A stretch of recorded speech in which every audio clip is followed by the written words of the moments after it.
Good evening. China, the rise of China, I would argue, is the most important event in the world since the British Industrial Revolution. And it's going to change the world very profoundly. And it's going to change the world very profoundly in two ways, not one. It's going to change it economically, and I think we can already see this. And secondly, it's going to change it politically, intellectually, morally, spiritually, ethically, militarily, culturally. It's going to change the world in as profound a way, if not more profound way, than the rise of the West has over the last 200 years. Now, first of all, I want to talk about the economic side of it, because that's obviously very fundamental. The rise started in 1978, when China started to grow at about 10% a year.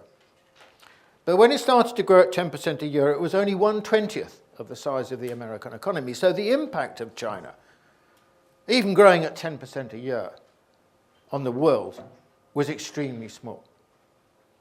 But now China is over half the size of the American economy. And it's still growing very fast, between 7.5% and 8% a year. And it will likely continue to do so. This is the background. Now, there are, I know, it's fashionable, well, actually, I think that sort of the general mentality in the West towards China is what I would describe as a bearish sentiment. In other words, people are always expecting Chinese growth to, at some point, decline and, broadly speaking, as we've known it, end. That has been a constant refrain. And even now, you will have noticed since the financial crisis, a lot of the attention to China is, is it slowing down? Is it going to hit an economic crisis, and so on? Well, of course, China's got big economic problems, huge economic problems compared with what we've got. But the extraordinary thing about China is that since 1978, and it's difficult to know exactly why, but basically it's not had an economic crisis.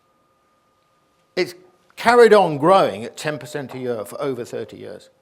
Now, I want to emphasize that the impact of the Western financial crisis on the rise of China, or the relative position of China, to put it more precisely, has been to accelerate China's relative rise. This finishes a bit early. No, I should bring it up to date, but it's 2011. And it over on the left-hand side is the marked 100 is the size of the GDP of most range of Western countries in 2008.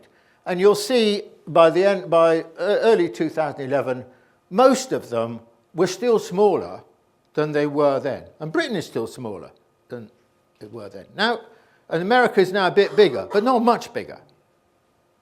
Now we superimpose China over that period. And you can see China's been growing very rapidly in that period. The economy by 2011 was 1/3 larger than it was in 2008. Now, the effect of this process has been to accelerate China's relative rise compared with the situation in the West.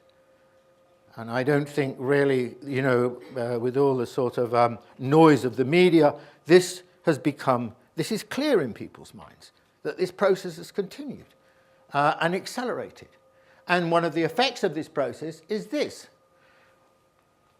In the Goldman Sachs projections, which are widely quoted, I use it in my book, in 2007, it was projected that the Chinese economy would overtake the size of the American economy in terms of GDP by exchange rates in 2027. That was made in 2007. Now, the key figure here, the key thing to look at is GDP at market rates. This was put together by the economists, and it's a sort of consensus of what's happening. And you'll see all the red lines are where China's already overtaken the United States, and the blue lines are where it's still due to when it's likely to overtake the United States. And the purple line is GDP, and the projection now is that China will overtake the United States in terms of GDP by exchange rates, not in 2027, but in 2018, which is, in historical terms, just round the corner. We're very close to that situation now. And I would argue that actually what's happening now is that China is probably a more important shaper of the global economy, a more important shaper of globalization than the United States. And there are three footprints of China, economic footprints of China, I want to illustrate this point with. The first is, China is a huge trader. It's the second, almost now the biggest, but still the second biggest importer in the world, mainly for commodities. And you have all these commodities for which China's consumption is a very high proportion of global consumption. It is also a huge exporter. Overtook 2 or 3 years ago the United States, which had held the position for 110 years as the largest producer of manufacturing goods in the world, and China is the biggest exporter in the world. And I just think these figures are so interesting. This is China as a trading partner of the combination of exports and imports of these various countries. Okay, and I've just summarised it. There's a great long list of them. But 1992 for Argentina, China accounted for 1.1% of the trade of Argentina's trade. And then you'll see a dramatic change in Argentina's case. But what is fascinating is if you go back to 1992, apart from a number of East Asian countries, there were barely any countries in the world for which China was the biggest trading partner, hardly any. And now, now here being 2010, there are many countries for which China is the biggest trading partner. I mean, I don't know whether I've got a light here, have I? Yeah. I mean, Brazil, for decades, America was the largest trading partner. China's overtaken it. It's now 14%. America is around 10%. Obviously, Chile is China is its biggest trading partner. Venezuela, the United States it's either China or it's Canada. They're very close together. I'm not sure it's the largest trading partner for Russia, but I think it is now. And then for Pakistan, largest trading partner, India's largest trading partner, China. Egypt, not sure. Saudi Arabia, not sure. South Africa, China's the largest trading partner. All these East Asian countries and Australia.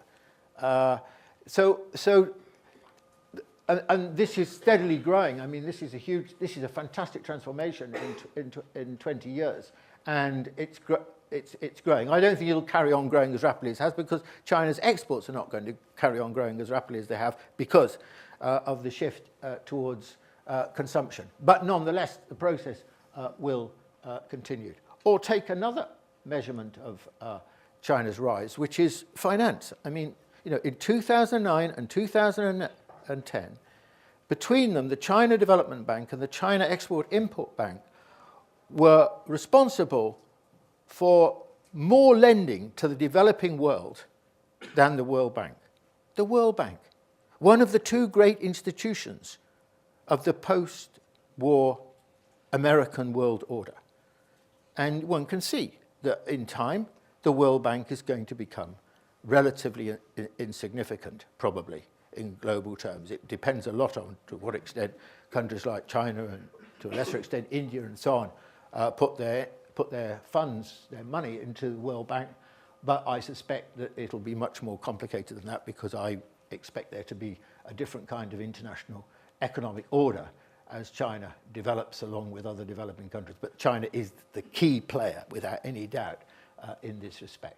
Or a third area, which I'm not going to illustrate, but is the rise of the renminbi. I mean, the renminbi, very wisely, against all advice from the West, against the Washington Consensus, the Chinese did not make their currency convertible. Why? because they wanted to be able to control the development of the Chinese economy free from speculative movements which could derail or destabilize the economy. They never did it. Even now, it is not a convertible currency. Very wise. I assure you the Chinese policymakers are very smart. Very, very smart. And they made a very good strategic decision. But since 2008 autumn, they started to begin to make the renminbi available in the settlement of trade. In other words, paying for their exports and imports. So now it's responsible for quite a slice of its trade, quite a slice of the trade with Africa by China is done in the renminbi. And this is true for Latin America and so on. The renminbi is beginning to become an international currency. In time, down the road, it will become convertible. And when it comes convertible, I think it won't be very long before it displaces the dollar as the dominant reserve currency in the world. I'm not going to fix a time on it, but we're not talking about 50 years. We're talking about, well, it depends when they make it convertible, but within the next 20 years. Within the next 20 years. Maybe much less. I mean, it could be much less, but in my view, if the Chinese, I think, should tread cautiously in this respect. I think they should. They've got other problems, other fish to fry before they start becoming a reserve currency with all that involves. Now, let's raise our sights a little bit more, okay? Let's push the boat out in time terms, the horizon a bit further, and look at these figures that have been compiled by Huang Gong, who's at Tsinghua University, very good economist, very good economic statistician as well.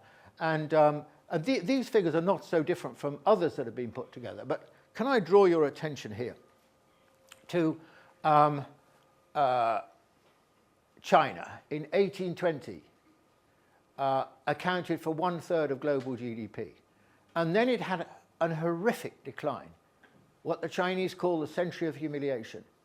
You see, and it hits bottom around the time of the 1949 revolution, 4.6% of global GDP, catastrophic decline. In fact, for over a century, Chinese GDP more or less froze, like India's actually, and then began to grow with independence, or in China's case, with its revolution. In India's case, with its independence. And then it starts going. Now, Huang Gong's done these estimates for 2020 and 2030. These figures, by the way, are GDP according to PPP, primary product. So purchasing power, primary purchasing power, sorry. And look at 2030. And Huang Gong's estimate is that by 2030, China will account for 33% of global GDP. Back, the future is back to the past, if you like, 33.4%. But what's equally fascinating here is America, 15.1%. In fact, its maximum achievement was 27.3. Well, actually, it was higher than that in the Second World War because so many European countries were relatively knocked out. But 15.1%, Europe 13.1%. You'll note this. China's economy in 2030, which is only 18 years or whatever it is down the road, 17 years down the road, will be twice the size of the American economy and over twice the size of the European economy. So, to proceed, I'll come back to that in a moment. This is what the global economy could look like in 2030. Japan just 3%, Russia 3%, Brazil 5%, countries like Indonesia, Malaysia, Vietnam and so on 6%, EU 13%, America 15%, India, which I haven't talked about, 19%, and China 34%. And if I paint the picture like this for you, the top one is GDP at current exchange rates, the bottom one is GDP at PPP, and the red ball is China, and the grey silver ball is the United States. And you'll see this extraordinary historical transformation. I mean, we're talking about only 30 years between the red ball being very, very small, almost like, not like the moon around the Earth, to becoming not yet the sun, but I mean much bigger than the American economy. And Danny Quah at the London School of Economics has put this interesting, done some very interesting work on trying to locate the epicenter of the global economy and how it's shifting. And in 1980, he had it, you know, in the Eastern Atlantic here. And then it steadily shifted. And at the moment, he suggests it's just here. And by 2050, he suggests it'll be on the Indian-Chinese border. This is this is an extraordinary historic shift that's taking place.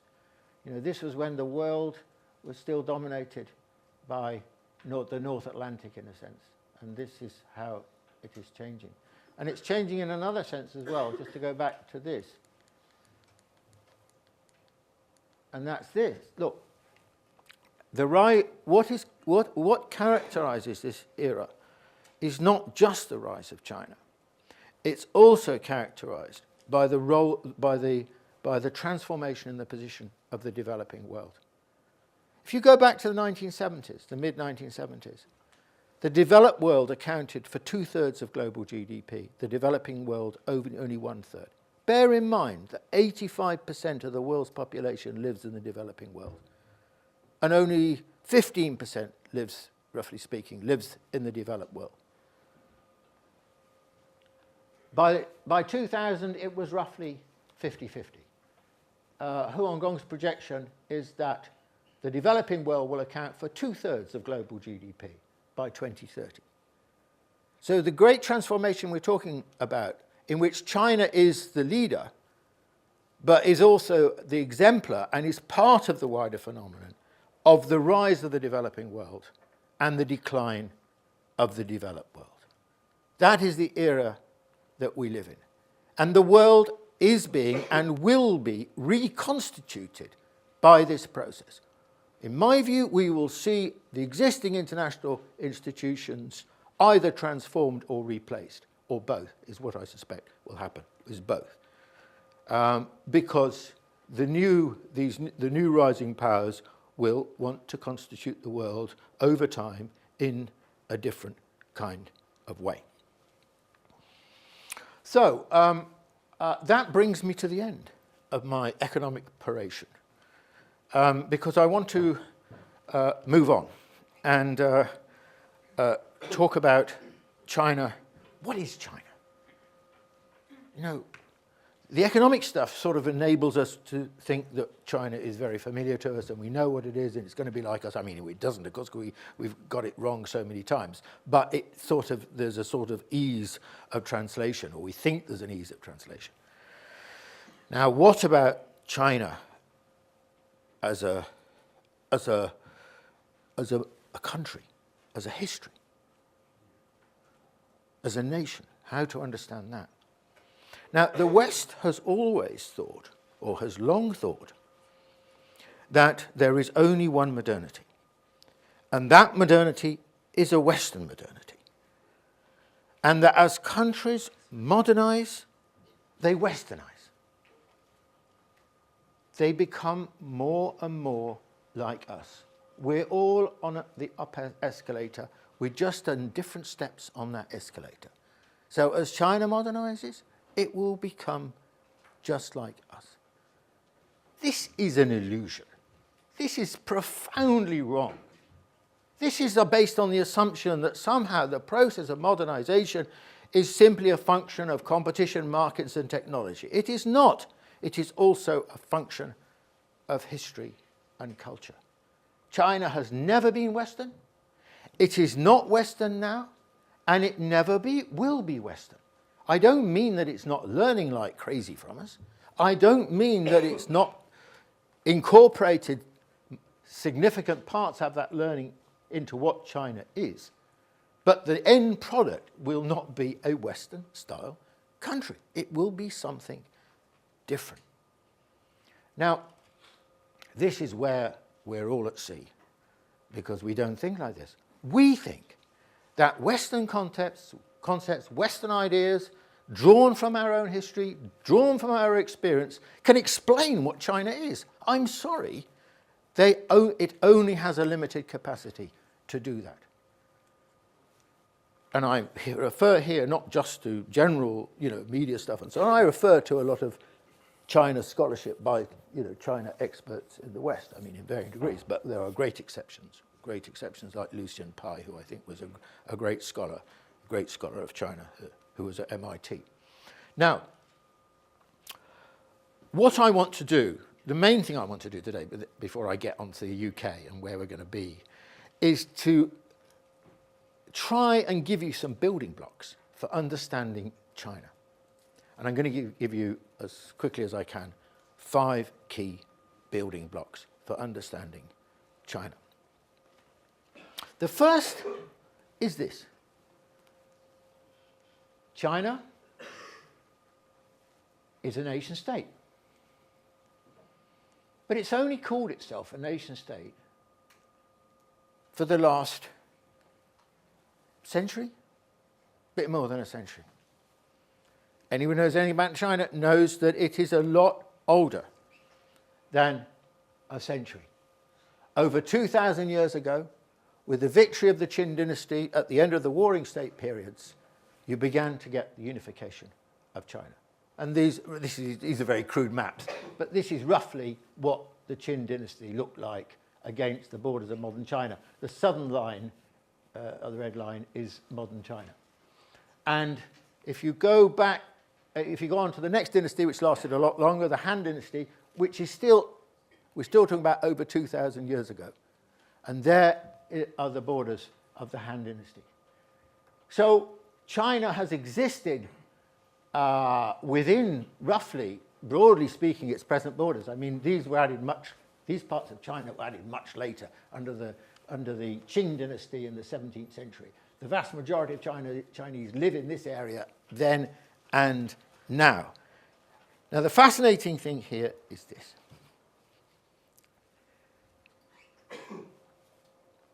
China, the Chinese, the way the Chinese think of themselves, what it means to be Chinese, the way they think of what China is not a function of the last 100 years of being a nation state. It is a function of more than 2,000 years of being a civilization, or what I call a civilization state. China is primarily not a nation state. It is primarily a civilization state, and only secondarily a nation state. What am I talking about here? Well, I'm talking about things like Confucian values, very unusual relationship, unique relationship in many ways between the state and society. Very unusual conception of the family. Social customs like guanxi, ancestral worship, an ideographic language, Chinese food, chopsticks. I mean, all these things are not a function of the last 100 years. Now, here you have an absolutely basic difference between China and Western countries. Western countries are constituted on the basis, fundamentally or predominantly, varies from country to country, but always predominantly on the basis of national identity, on the basis of nation state. China is different. China is first and foremost constituted on the basis of civilization. It has absolutely far-reaching implications. You cannot understand the Chinese state without a concept of Chinese civilization and the civilization state. You cannot understand the Chinese attitude towards race, which in many ways is very different from what predominates in the West, without understanding this notion of Chinese civilization. I mean, the whole evolution of the Han as a concept, as a construct, as a race, and so on. So this is absolutely point of departure for understanding China. I'm going to give you one very, very quick example of this because I could go on. It's such a fascinating subject with what seems to me enormous implications. But Westerners don't really get it. Well, I did a talk in India. In fact, I did a series of talks in India. And for India, it's very different from China, but they got it. They got it in a way that the Westerners don't get it.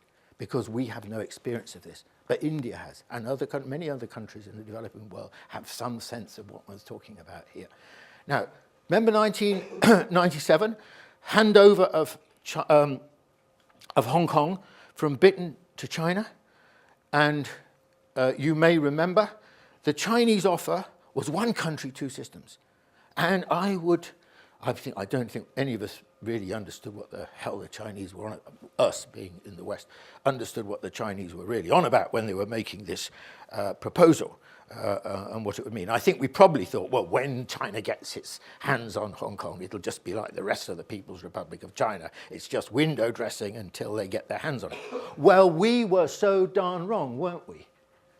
Because today, Hong Kong is as different from the rest of the PRC as it was in 1997. They meant it. They meant it. Why did we get it wrong? We got it wrong because we have a nation-state logic. What's a nation-state logic? One nation, one system. German unification after 1989. What happened? East Germany disappeared, reconstituted on the basis of West Germany, the new Germany. It was a perfectly logical way of doing it for Germany because Germany is a nation-state, but China is not a nation-state. China is primarily a civilization state. It is impossible to run a country of this extraordinary size and diversity on the basis of rule from Beijing, and everything is the same. It's a this is a continent. This has got 1.3 billion people. That province those four provinces together have a population larger than that of the United States. Those 9 provinces there each have a population larger than that of Britain or France. It is vast. It varies enormously, not just economically, but also politically, culturally, or in many different ways. The only way that China could run is on the basis of actually one civilization, several systems. So this has got enormous importance. Okay, I'll stop talking about civilization state now, but it's such an interesting subject, I'd like to carry on. The second example I want to take is about the family. Now, we think, often people in the West think, the process of the growth of individualism in society is a generic global trend, and every country will go in the same direction and become, in a sense, like we have done. And it is certainly true, that young Chinese, there's all sorts of, whatever I say about history, one's always got to remember that China is changing at the speed of light, and the gap between generations is enormous because they've been shaped by and conditioned by and generated by such different circumstances. But having said that, there are also extraordinary lines of continuity. And a key continuity is undoubtedly, notwithstanding the one-child policy and things like that, is the sheer importance of the family, one of the 2 great institutions in Chinese society. The family is nodal, pivotal in Chinese society in a way that it just isn't in the West, in any society anymore. How is it? Well, there's lots of illustrations I could give you. The Chinese always write symbolically they write their name. The family name always comes before the given name.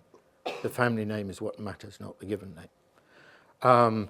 Marriage is a union of families, not simply a union of 2 individuals. Chinese parenting, you may be familiar with this, but Chinese parenting is really significantly different from Western parenting. There's a very good book by Howard Gardner, the Harvard educationist, on this. I think he must have adopted a Chinese kid or something because he spent quite a bit of time in China. And he draws the very strong differences. Chinese parenting is much more prescriptive. It's based on a much stronger notion of what is right and what is wrong, and the authority of the parent is much greater than it is in Western societies. Or the position of the elders, the seniors in Chinese society. By law as well as by custom, it is the responsibility of parents to look after and keep the elders of the family, the seniors of the family.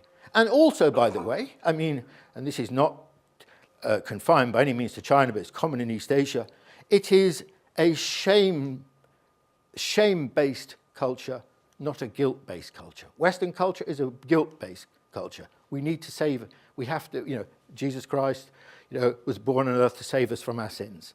That is not the way in Chinese society or in Japanese society or Vietnamese society it works.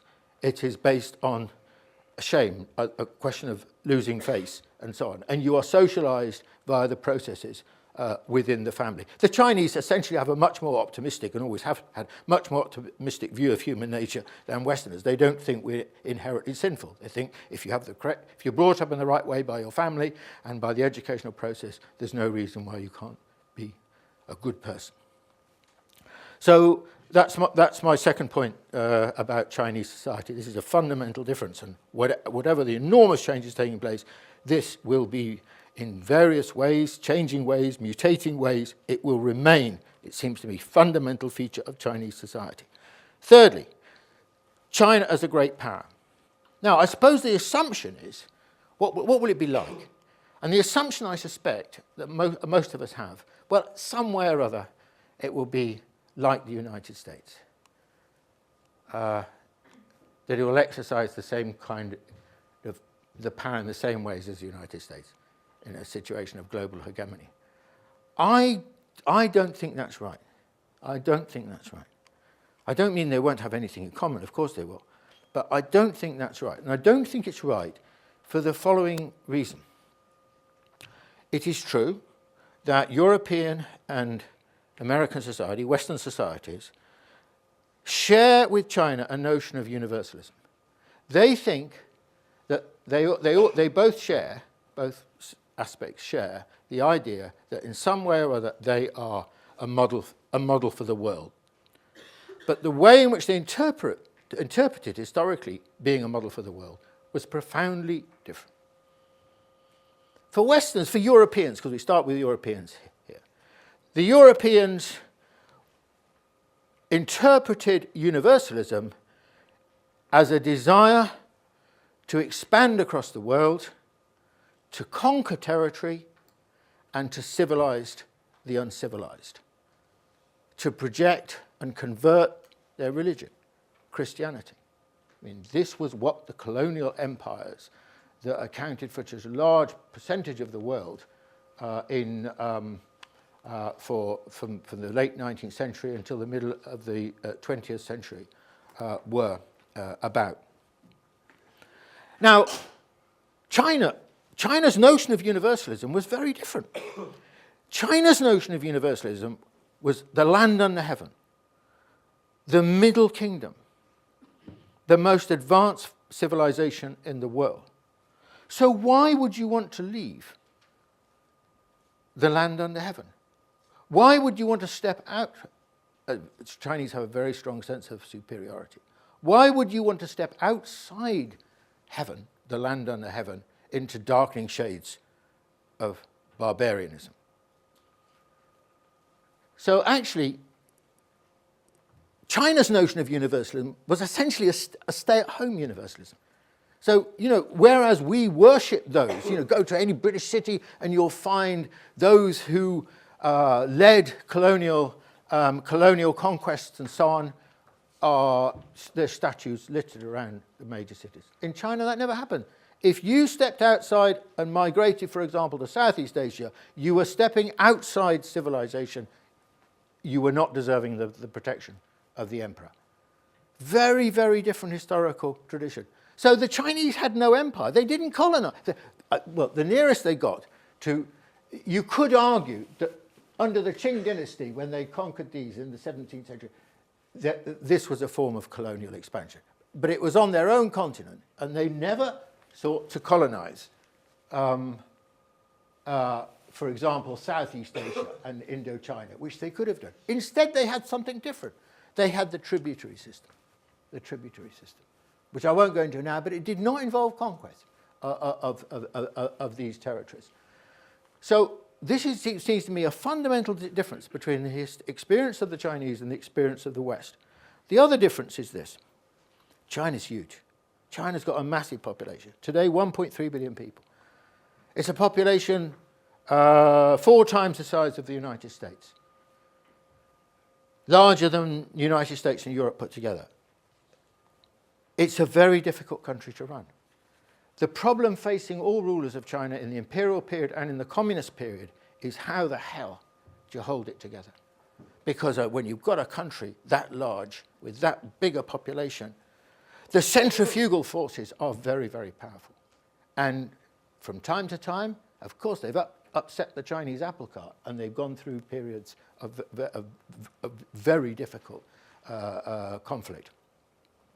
So the priority of all rulers in China, and I envisage this to be true in the future, now and in the future, will always be, first and foremost, domestic rule, avoiding chaos. The emphasis on stability and order in China is for a good reason. It's an extremely difficult country to govern. I mean, governing a little island like Britain, in comparison, is a doddle.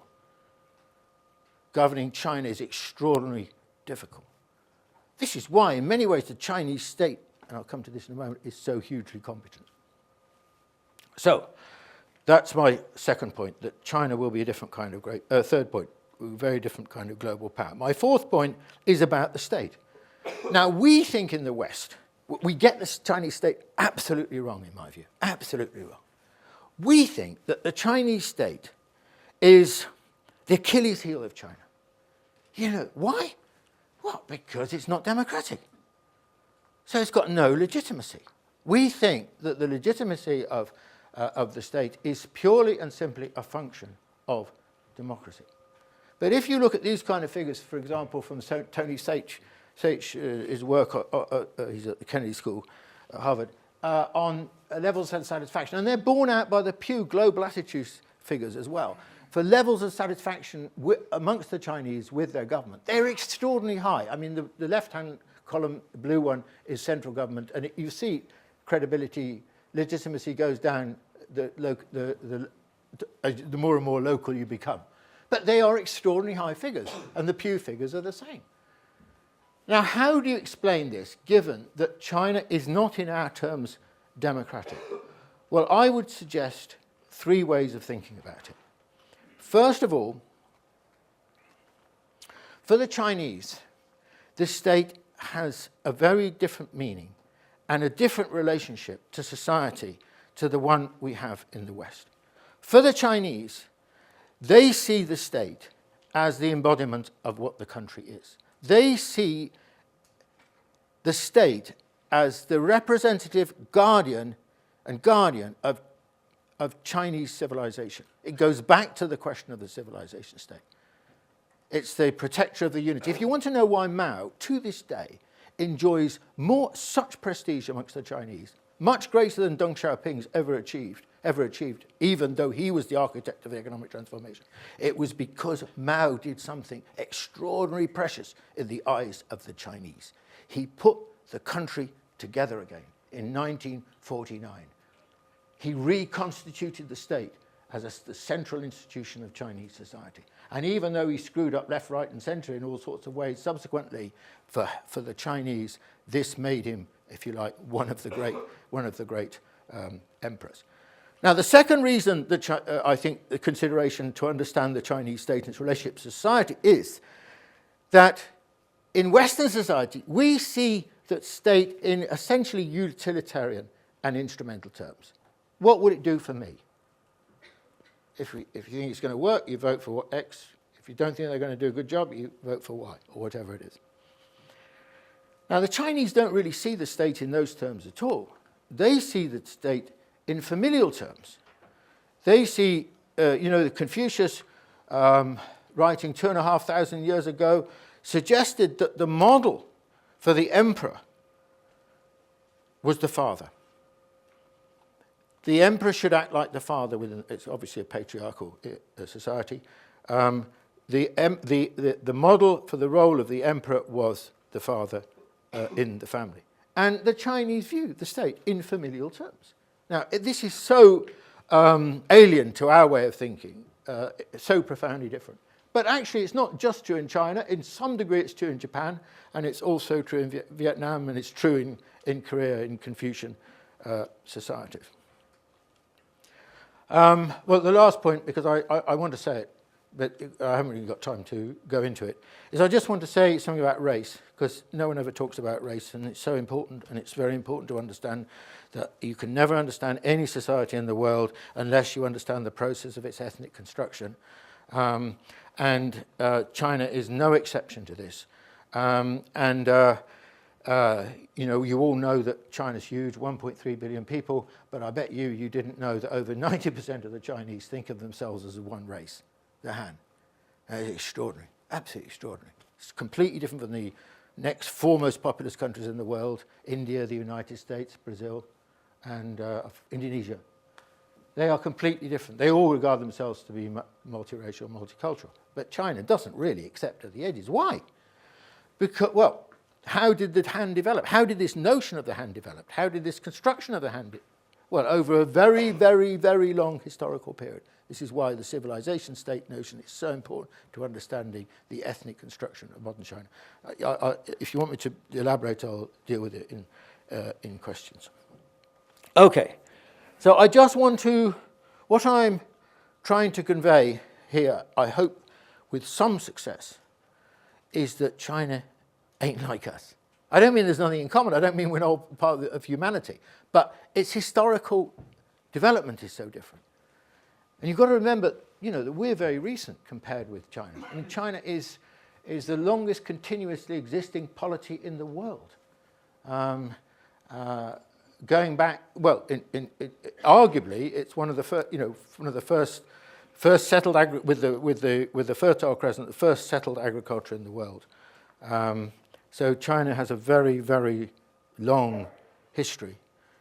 And maybe instead of people being surprised about China's rise now, this is the wrong way of looking at it. What we should be surprised about, maybe, is not the period since 1978, but what the hell went wrong between 1800 and 1949. Because for the most of the rest of the thousands of years of Chinese history, it was arguably one of, and often the most advanced country in the world. So you could say it is a return to what China is, and the Chinese think of it like this in many ways. We are returning to where we have always been. Now, and I would argue that this is that this process we're witnessing now, this historical shift, is one of those great historical trends which we don't really understand. That we can all offer some reasons for it, but we don't really understand why. I mean, we're still trying to understand how Europe rose and why China didn't rise at the end of the 18th century and the beginning of the 19th century. There's a long debate that keeps erupting and re-erupting about why that happened. Why did China not get it together at around the time of the Industrial Revolution? Because it was an advanced society at that point. I would argue that the shift we're seeing now is one of those great historical secular trends which we don't really understand the reasons for, but it is irreversible. Okay, it might go faster, it might go slower, but it will happen. And China will once more become, at least for the next 100 years, I'm not saying longer than that, but the next 100 years, the dominant country in the world. Now, what about us? How are we going to deal with this phenomenon? UK in a China-centric world. How are we going to deal with this huge paradigm shift, the great paradigm shift? What is it? That China will increasingly reshape the world, and the world will become increasingly unfamiliar to us. This is going to be a big shock for Westerners. Westerners have been highly privileged. They have the furniture of the world for 200 years has been their furniture. And and from a faraway part of the world, the furniture is going to, over time, progressively be transformed. Now, let me just catch my breath here, or rather catch my place. I think this is going to be profoundly difficult for us, because it's going to involve for Westerners, not just Britain, Westerners, such a big shift in attitudes. I mean, for long we've assumed that we're universal and that we're the model for others and that the world should be in our image, that we're superior, that we have nothing to learn from the developing world, really, that is essentially one-way traffic, that we are more advanced, we have a sense of entitlement, that it's our world and the global institutions are our institutions, be it the dollar or English language or the IMF or the World Bank, and the rest of it have been dominated by us. You know, it's been the West and the other, the West and the rest, Western primacy. Now, the rise of China is bringing that era to an end, or to put it in my terms, China is decentering and relativizing the position of the West. We are no longer universal. Our values are no longer universal values in the way that they previously used to be.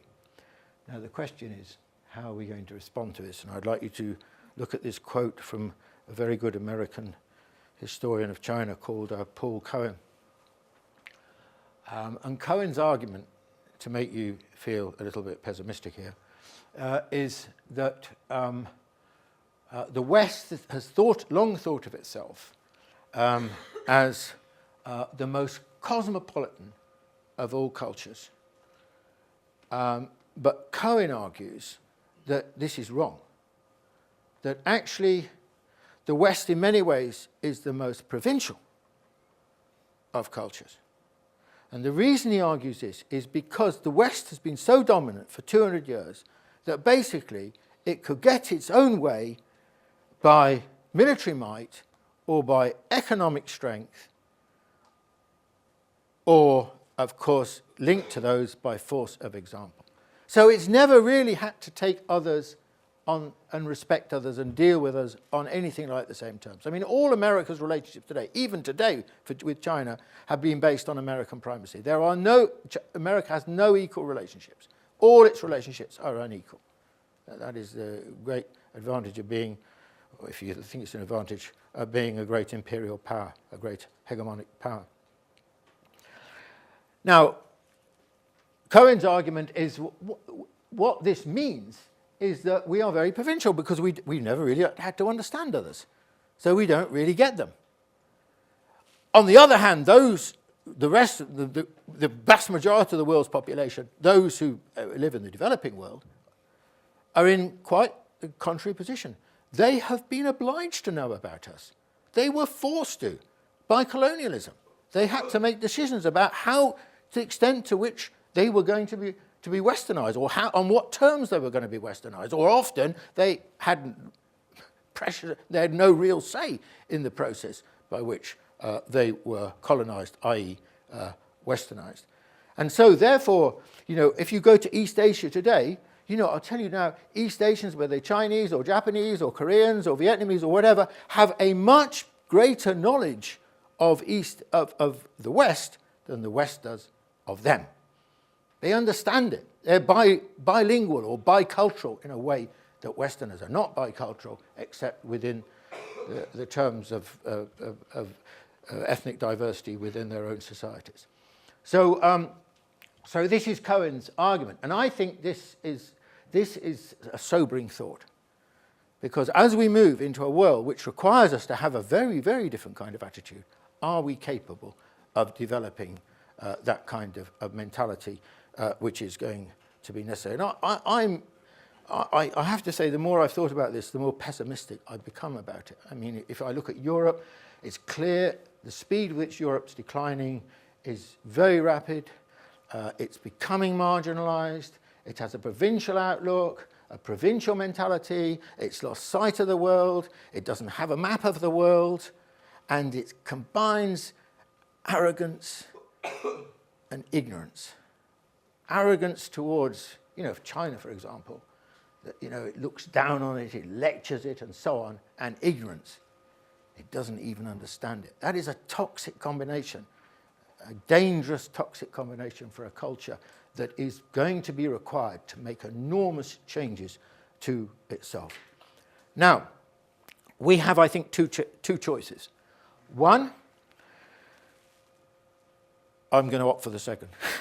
First, to retreat into our historical bunker, to close our eyes and put our fingers in our ears and pretend that none of this is happening. Keep trading with the same old markets. Did you know that Britain exports more to Ireland than it does to all the BRICS combined? China, India, Russia, Brazil, and South Africa. Carry on learning the same old languages. Well, we don't really learn. Unfortunately, we don't learn any languages much these days because we're so damn parochial. But you know, if you might learn, it depends on what schools you go to. But you know, French, German, Spanish, Latin, ancient Greece. Still extremely difficult to learn Mandarin at a British school, state or private. Still extremely difficult, let alone a language like Hindi and so on. But I'm obviously talking here essentially about China. We can carry, I mean, I think this is a wonderful illustration of the problem. These are the flights of British Airways, okay? So, and this shows you where we lean. These are the flights. So look at the number of flights to America, okay?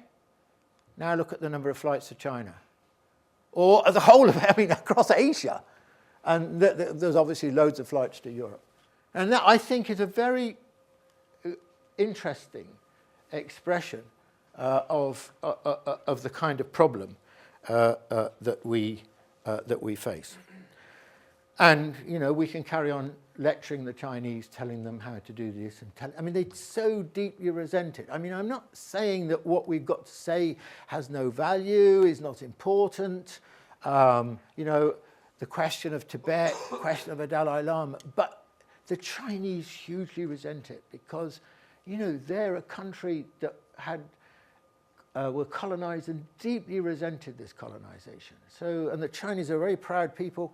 And I understand this. I understand that, even though on the handling of Tibet I disagree with.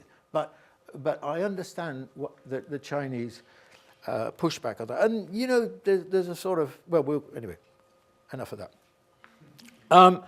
The second point. Now that's one choice. The other choice is, you know, a completely different mentality. But are we capable of it? I mean, of course, some people are capable of it.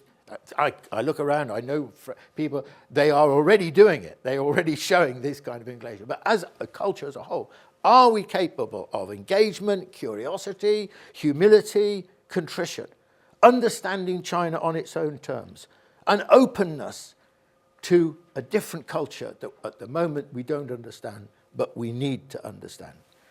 Are we going to learn Mandarin? I mean, I think that every primary school should teach Mandarin.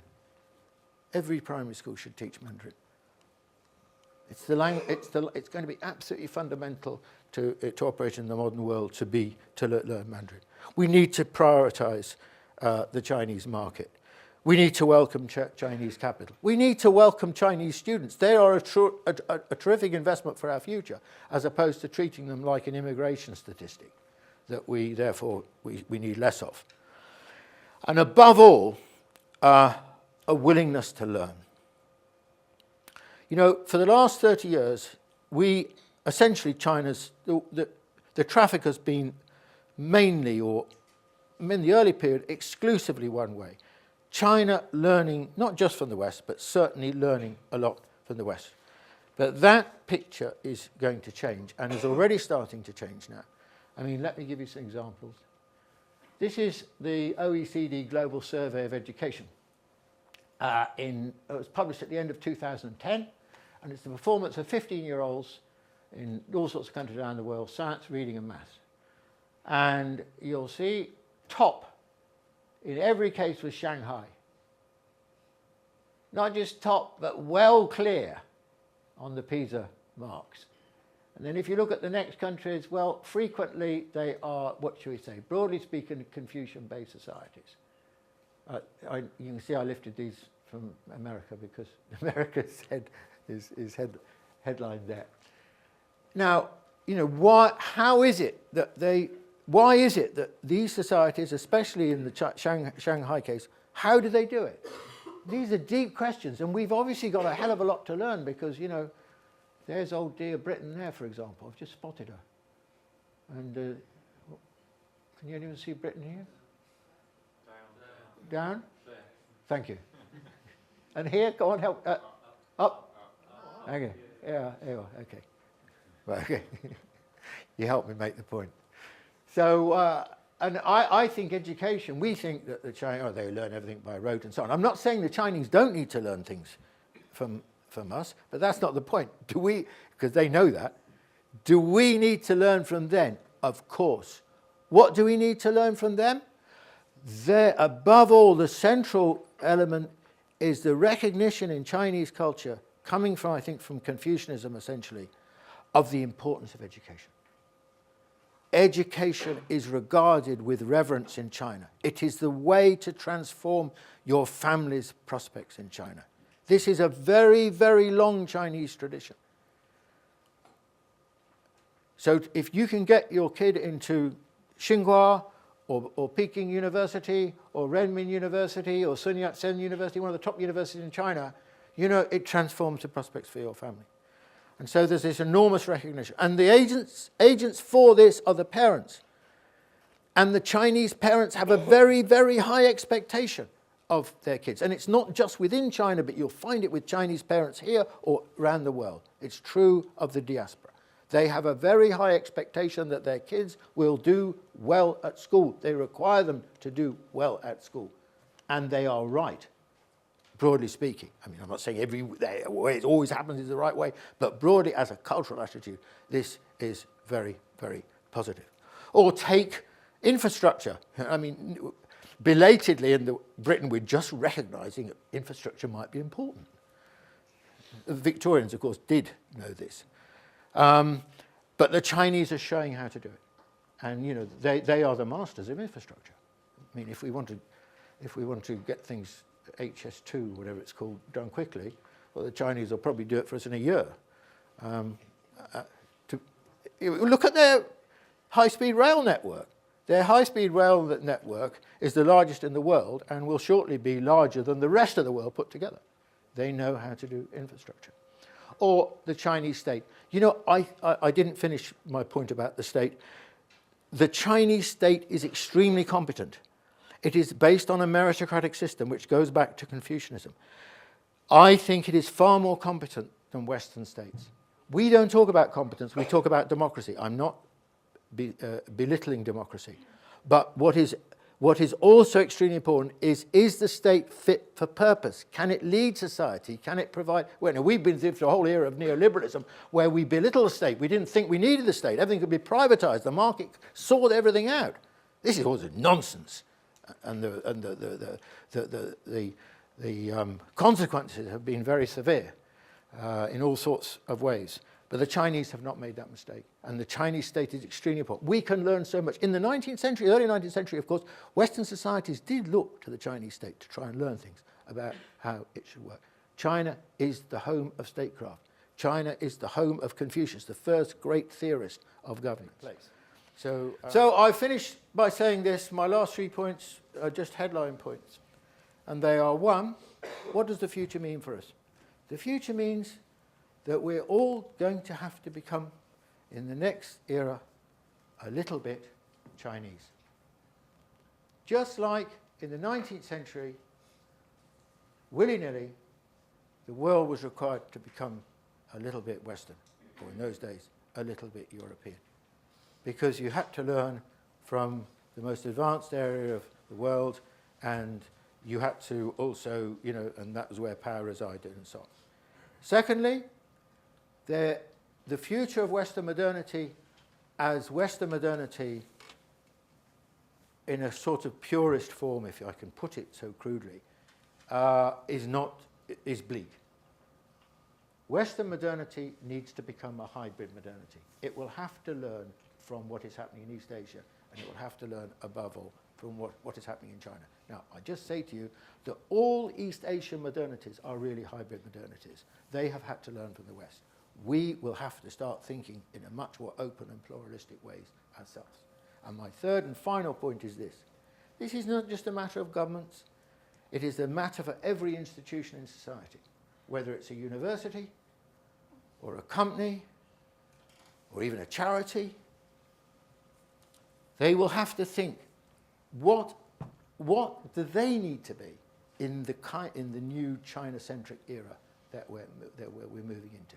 And the same goes for every individual one of us.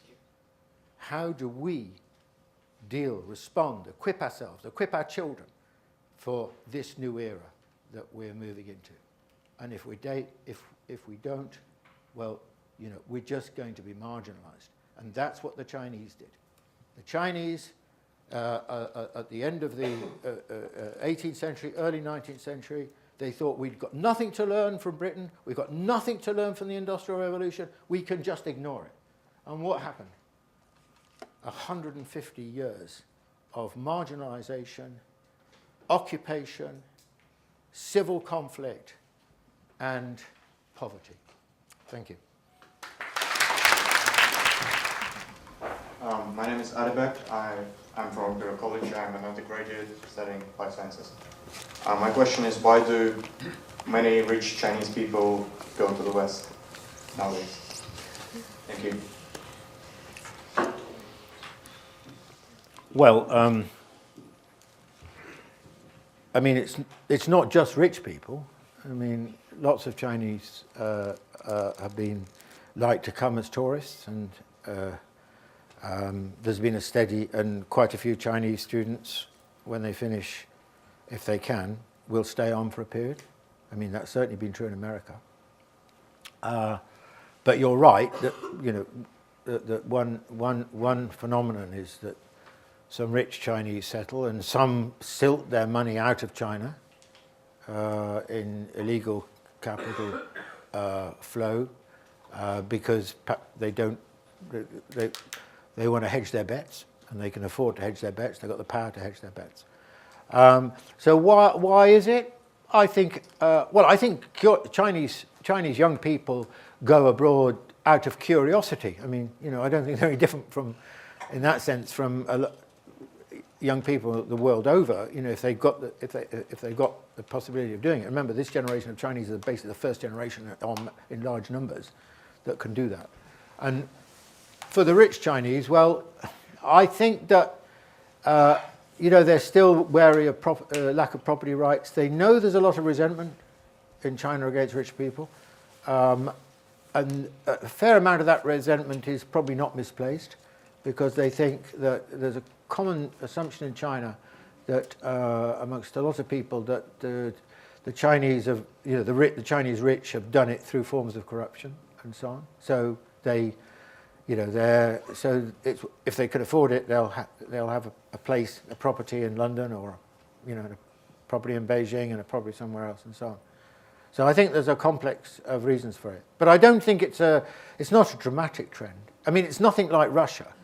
You know, it's nothing like the Russians, where, you know, I mean, the problem with Russia is, you know, was exactly how not, you know, the passage from a centralized system to a more liberal system with the market and so on, in China and Russia has been completely different. I mean, Russia was extremely corrupt, and people like Abramovich, and you know, they all got their positions through where they were and who they knew. It was a very nepotic consequence, and it's done, you know, at a tremendous cost. And you know, they needed to know someone in the Yeltsin family to do it. This was the critical period. Whereas China's not been like that in anything like the same way. Of course, there is corruption in China. It's quite rife. It is a serious problem, but it's not derailed the transformation of China, and I don't expect it to. Alice Goss, I work managing marketing at Debrett's. The luxury market reached an all height a few years ago, and it's now all of a sudden managing a decline. What are your predictions for the luxury market in China over the next decade? No, I'm not going to pretend. I'm not going to pontificate about something I don't know. I mean, you know why it's going down at the moment, probably, don't you? I mean, Xi Jinping is having a big assault on what he argues, he's right actually, I think, extravagance by state-owned companies, by party officials and so on, campaign against, a party official is only nominally earning, or government official is nominally only earning X amount of money, but is wearing a watch that it would take him 10 years to buy. And it's a great thing on Weibo, the equivalent to Twitter in China, they take photographs of this official wearing this, how did he afford it, and so on. So that's the reason. I think that's a good, that has got to be in principle a good thing. But the luxury market is going to carry on in the long run rising. Of course it is. China's, the whole country in varying degrees has got much, much richer. Virtually everyone, I think, in varying degrees has enjoyed this. I mean, wage levels in Beijing have gone up. Well, basically real wage levels for the Chinese have increased at the same rate over the last 10 years as the growth rate. That is, that you're doubling your living standards every 7 years. And if it's 7 or 8%, you're doubling them every 10 years. So, and then those at the top end are doing the best. So I think you're okay. But hopefully not quite like it's been. Mary Wheel, Imperial College Business School. I was really interested in what you had to say about the Chinese government's competence.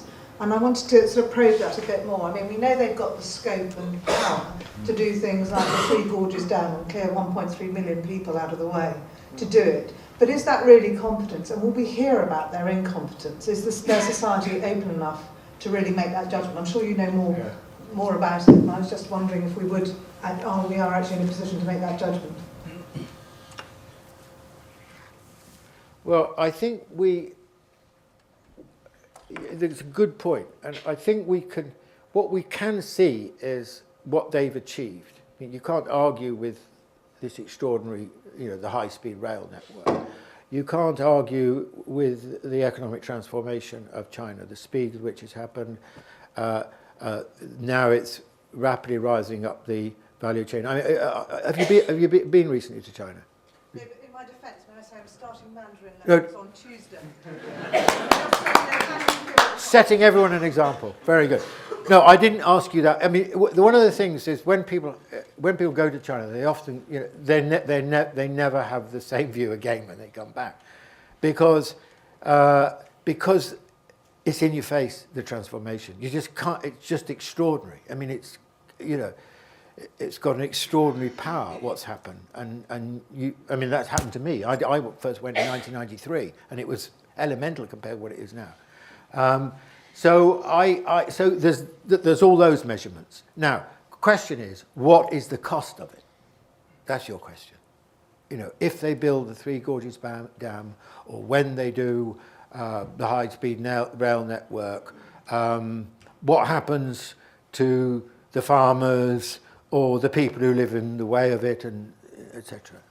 And are they heard? And I think that you'd say, well, they didn't used to be heard, but they're making themselves heard now, because China is becoming a more complex society. People are acquiring a voice. The internet has transformed the possibilities of argument. I mean, I was in China in, I think it was 2010, the summer of 2010, at the time of the high-speed rail accident in, where's my Chinese friend, where was it? Wenzhou? Wenzhou. And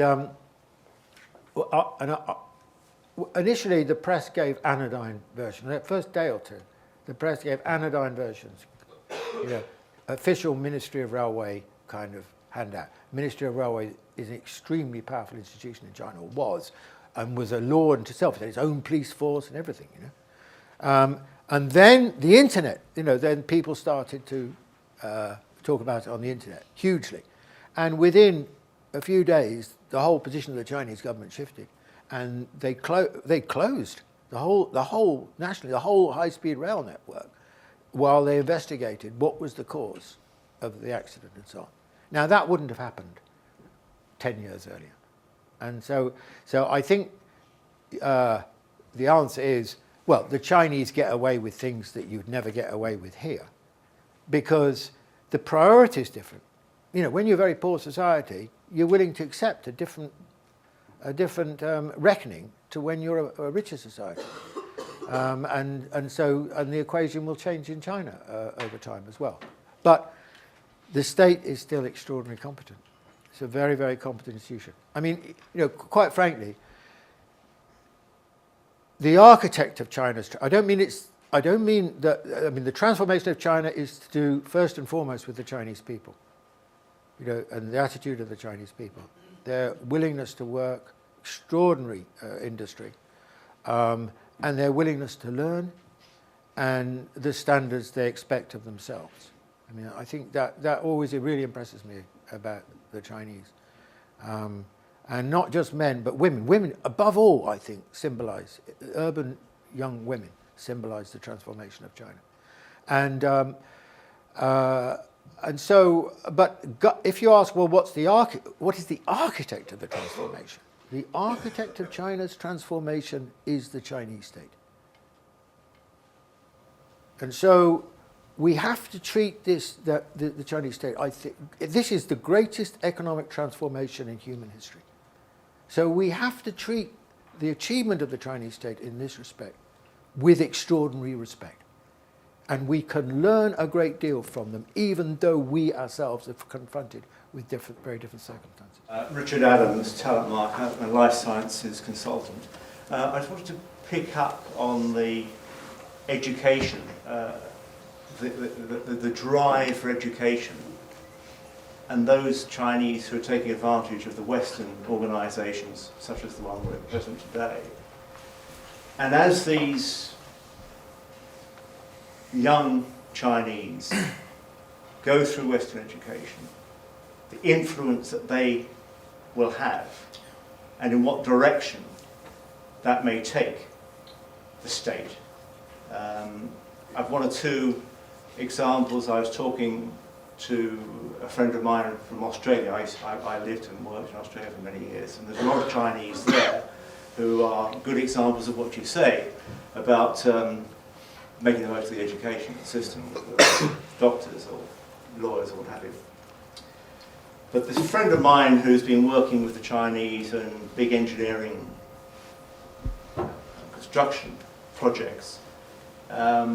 Was telling me about 3 weeks ago when I met him in Italy that the time will come for change, with a lot of Chinese who are outside of China biding their time. And I was very interested in this, and I could go on in terms of comparisons with India versus China, but I've been very interested in your comments on that. Really, my question is, how do you see the influence of Western educated Chinese on the future direction of the state?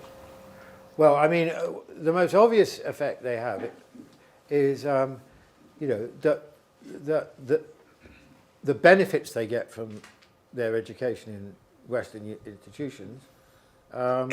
They can, when they go back to China, then it helps to enrich the knowledge base and the skill base of China. I mean, that's the most important. That's why they've been encouraged to go. And now, because the government used to pay for it, but now lots of families can afford to do it, and that's what they do, and that's what they do here, I assume. So I think that's the most. That is very important. Secondly, we've always got to remember that a lot don't go back. This has been a pattern not just for China. Korea is often the example that's cited vis-a-vis the United States. Most Koreans didn't go back. Then they did start going back. And the Chinese have been working very hard to persuade them to come back because their economies reached a stage where they really need these people and so on. So they're offering, as you may know, in your field, very large incentives for Chinese academics who stayed in the States or something like that to come back. To what extent will the they're educated in the West, will they take Western ways, which I think is probably the thing that's most on your mind, Western idea, Western politics, Western. I suspect not much. Now, this is a common assumption that you come to the West because you're gonna go native and you're gonna go back and you're gonna make Chinese society like the Palace of Westminster. And I don't. That there's a sort of a critical mass where you get enough people who've been exposed to a Western society. Well, it doesn't necessarily to raise to question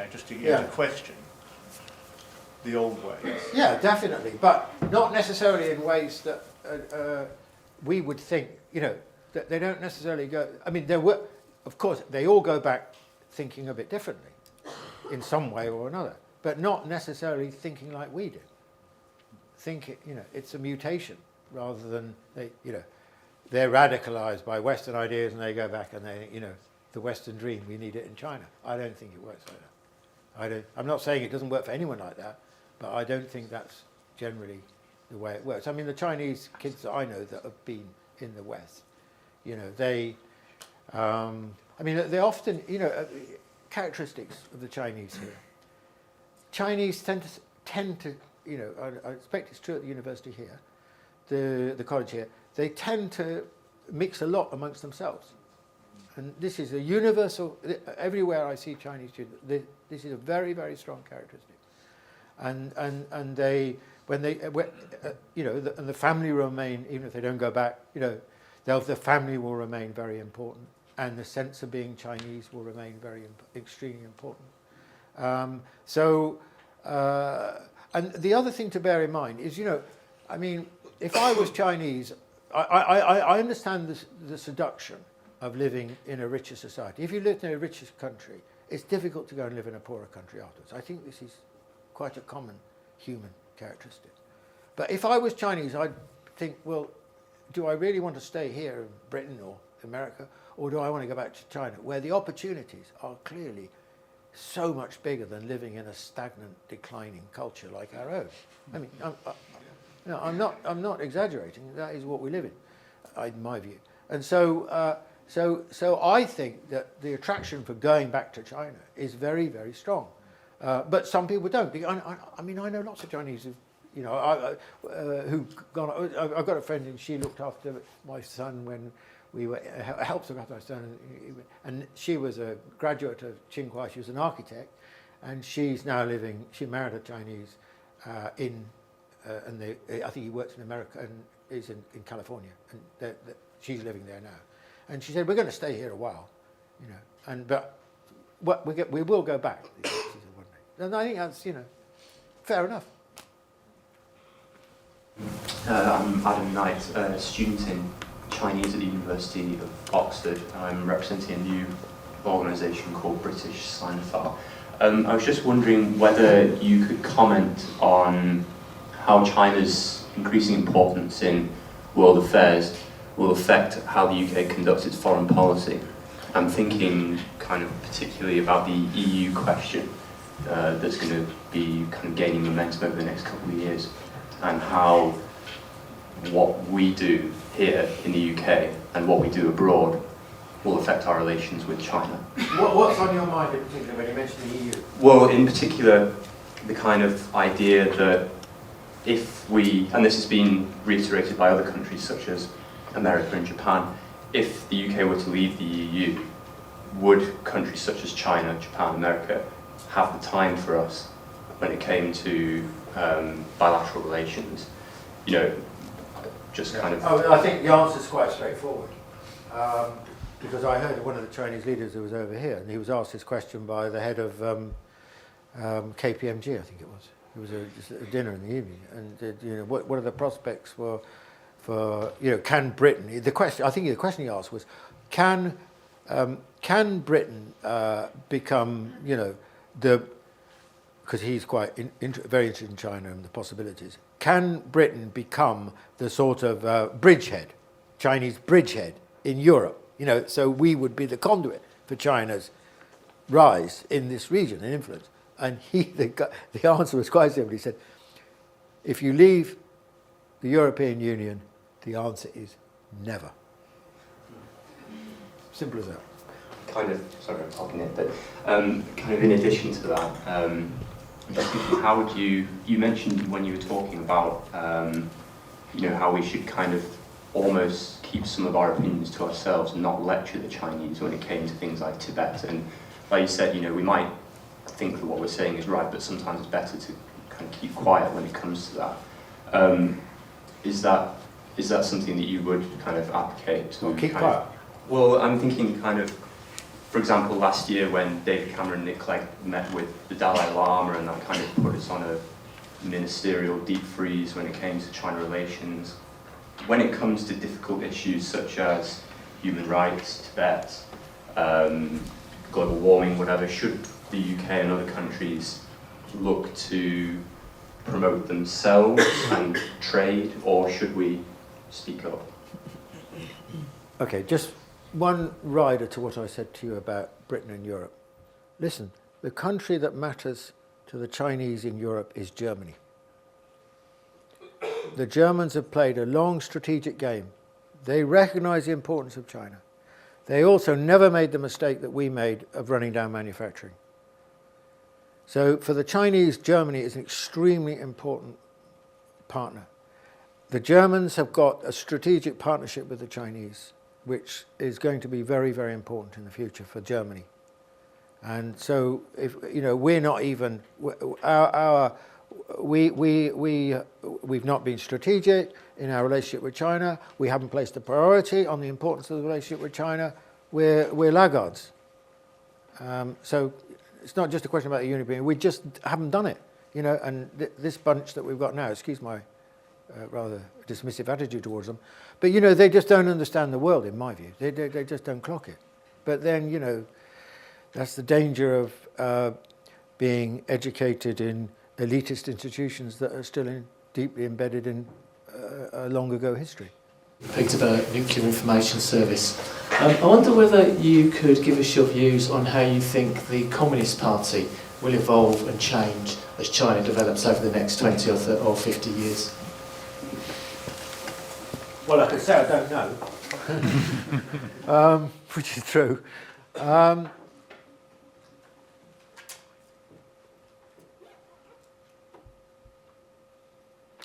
It's a difficult question to answer because it has changed enormously. It's not what it was. It used to be a kind of campaigning, mobilizing organization in Mao's time. And now it is essentially a sort of administrative, it's the administrative core of the Chinese state, used for, it is the Chinese state. That is what, in effect, that's what it's become. It's huge, and it's got, a cross-section of great talent within Chinese society. The question is, can it keep renewing itself? If it ossifies, then it will get into trouble without any question whatsoever. Now, the interesting thing about the Chinese Communist Party is that it has actually been quite good at renewing itself, unlike the Soviet Communist Party. When the Soviet Communist Party came to try and renew itself, it was too late. Gorbachev was too late. And what Gorbachev did, I supported Gorbachev at the time and greatly admired him, but looking back on it, he was wrong. That wasn't the way to do it.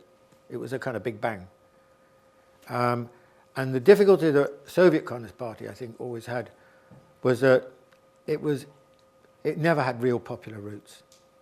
The Russian Revolution was based in the cities. The cities, only a very small part of the population lived in the cities. So in the countryside, it didn't have. It had weak roots. So therefore, every time it tried to do something like collectivization, there was a very, very, very strong element of force and brutality involved in it. And that's in a way what Stalin was about, forcing the policy on the Russian people. Now, the Chinese are in a very different situation.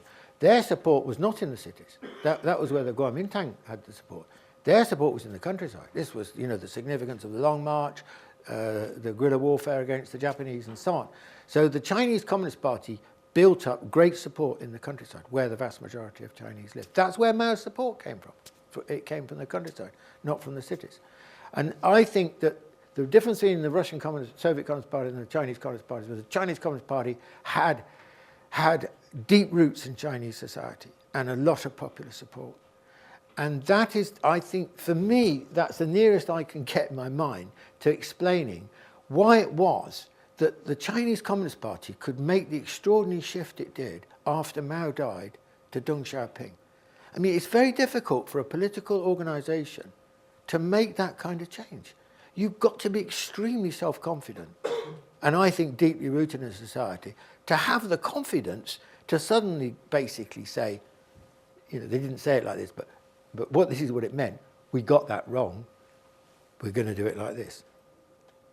And they did it with remarkable success. Now, whether that process will carry on, you know, whether they could do it again, you know, keep renewing itself, you know, we'll see. I mean, there's a very, very strong emphasis in the Chinese Communist Party on well, this is Confucian tradition, meritocracy, promoting the best, etc. And there's no question that, you know, if you meet Chinese officials and so on, a lot of them are extremely competent. Now, a fair number are also corrupt, but, you know, they're very competent. So can they do it? Now, there's an interesting TED talk that I would draw your attention to by Eric Lee, who's a young Shanghai, he's a venture capitalist, actually, so he's made a lot of money, but he's also a rather interesting intellectual. And in this talk, Eric, and in this talk, you know, he argues, and I think it's an interesting argument, which we're going to have to take seriously, which is, you know, why that system of government is better than ours. I'm not saying that I agree with that in that either-or sense. I think it's more complicated than that. But it's an interesting and robust argument he presents about why the Chinese tradition of meritocratic government is better than the Western system. You know, he quite rightly points out that the people who become prime minister or president or whatever it is in the West have no training for the job and prove it time and time again. You know, but we think it's a good idea because we want them to be accountable. You know, that's the strength of the strength of our system is accountability. The weakness is incompetence, and so it's a very interesting argument. Now, in the longer run, this is what I think is going to happen in China. It will carry on getting, because it's big changes already over the last 20, 30 years. It will become more and more transparent as it's become more and more accountable. In certain respects, the way they do it, they'll do it in their own way, but more and more representative. That process will continue. I suspect that that the Communist Party will become more and more open over time. I mean, I'm not predicting next year or 5 years, but it will become more open because that's fundamental. You can't have those other things without that happening. And in that sense, Chinese society will become more democratic. Will it have a multi-party system? Well, even if it does have a multi-party system, I think it'll operate very differently from the way our system works. Because the tradition of the role of the relation of the state, it's like Japan. You know, we think, oh, Japan's like us, okay, it's democratic. I don't think that's true at all. It's true it has a multi-party system, and it's true it has universal suffrage, but actually it has extraordinary continuity. And the people who run Japan are the state bureaucracy and have run it, you know, historically. That's how it's been run. And the reason is because, you know, Shintoism is derived from Chinese traditions and so on, similar, not dissimilar traditions from Confucianism or adaptations of Confucianism and so on. So there's a strong tradition in these societies that there is not a tradition of popular sovereignty. There is a tradition of state sovereignty. And I think that's a very deep part of Confucian type societies. It doesn't mean they can't become more democratic, but even if they, you know, like we think of democracy, but even if they do, they'll still operate in a way that's very different from the way we operate because the whole culture and history is so different. That's what makes the world so interesting. Not that it's all like us, but there are so many different things. And then sometimes societies and cultures rise, and sometimes they fall. So China is now rising, we are declining.